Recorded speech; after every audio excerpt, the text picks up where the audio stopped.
went round to my mate Kevin's place last night after he finished work, 12+ hour day, and for him.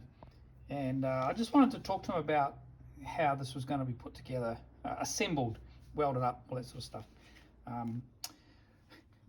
We ended up doing quite a bit, or he ended up doing quite a bit of work for me on these little bosses. So I hadn't machined them out and just drilled the hole in the end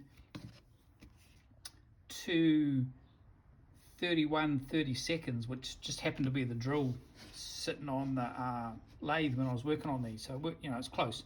So what we've done is we've bored it out so where it meets the cylinder, it's 26mm diameter, so that's this end here, which is basically the same as the port. And this end, where the pipe goes on, is 28mm, which is the diameter of this, more or less. So, and then we machined a little recess for the pipe to fit into. So that's as per this design of it, which I drew up the other day. So you can see where the little recess is in the end here.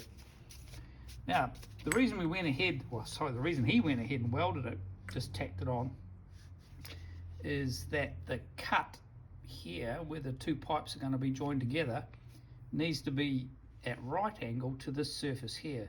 So they needed to be welded on just so we could set it up in a vise on a table, and then so that's vertical on the table, and then we scribe this line horizontal at an offset from this surface here.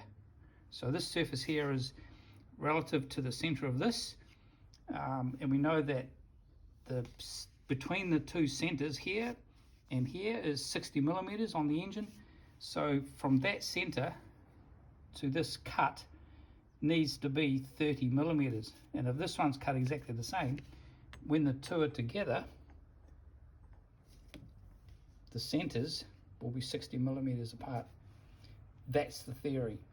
So all I've got to do is set this up in my vise with the little scribed line, which is, you can just see there,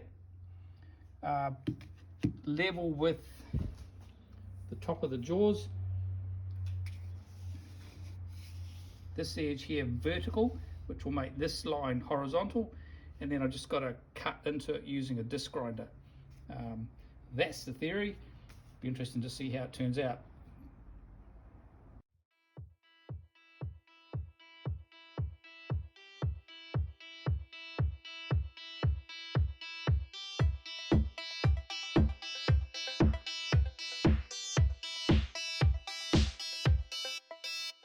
Jump.